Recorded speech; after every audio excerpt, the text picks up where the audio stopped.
अस्सलामुअलैकुम। आज का हमारा जो टॉपिक है होम्योपैथी की एक ऐसी मेडिसिन के मतलब है जो ख़ासकर जिगर के लिए और बलगमी झिल्लियों के लिए है। तो मेडिसिन बहुत अच्छी है, वीडियो पूरी देखें। ये बहुत कमाल की जिगर की मेडिसिन है, ख़ासकर जॉन्डिस के लिए, हेपेटाइटिस के लिए। तो आप इसे ज़रूर पूरी सुनें। तो ऐसा मरीज़ जो कि सुबह जब उठता है उसके सर के में दर्द होना शुरू हो, हल्का हल्का सर के तालू पर और सामने माथे पर और आँखों पर दर्द हो, साथ में आँखें जो है इसकी जो वाइट एरिया होता है वो येलो कलर का हो जाए, चेहरा येलो हो जाए।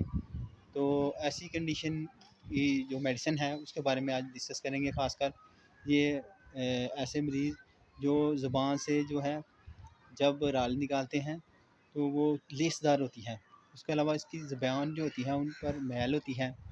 उसके अलावा ये मरीज़ जो ऐसा होता है कि इसकी जब चलता है तो जो टांगें होती हैं वो लड़खड़ाती हैं। उसके अलावा ये जो मरीज़ होता है इसको जो कब्ज़ होती है, कब्ज़ इस किस्म की होती है कि पखाने की हाजत होती है और जब ये पखाना करने जाता है तो हवा ही ख़ारिज होती है, हवा बार बार डिस्चार्ज करता रहता है ये मरीज़।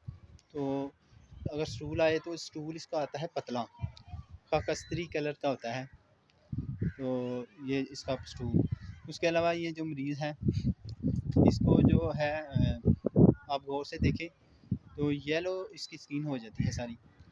तो उसमें आप इसे इस्तेमाल कर सकते हैं, बहुत अच्छा रिज़ल्ट मिलेगा। उसके अलावा हेपेटाइटिस सी में भी इसका बहुत अच्छा रिज़ल्ट मिला है। मैंने खुद अपने भाई में के लिए इस्तेमाल किया है। उनको जॉन्डिस था, हेपेटाइटिस सी, डॉक्टरी करानी थी, बाहर जाना था उन्हें। उसमें थोड़ी सी मकदार आई थी हेपेटाइटिस सी की। तो उसको मैंने ये 10 कतरे आधा कप पानी में डाल के सुबह तो शाम मदर टिंचर के दिए थे, मायरिका के। और भाई जो है वो चिड़चिड़ा भी था साथ में, इसलिए रात को उनको 200 की एक डोज नक्सवामिका की दी थी। चंद दिन के बाद उनका दोबारा टेस्ट कराया तो हेपेटाइटिस जो है वो भी ख़त्म हो गया था। यानी हेपेटाइटिस के लिए बेहतरीन है। इसका मरीज़ जो है उसमें भी चिड़चिड़ापन पाया जाता है। तो बहुत अच्छी मेडिसिन है, ज़रूर इस्तेमाल करें। अगर किसी को ऐसा मसला है तो अपने किसी भी करीबी होम्योपैथिक डॉक्टर से मशवरा करके इसको इस्तेमाल करें। दुआ में याद रखिए। मैं हूँ डॉक्टर दिलावर हुसैन। अल्लाह हाफ़िज़।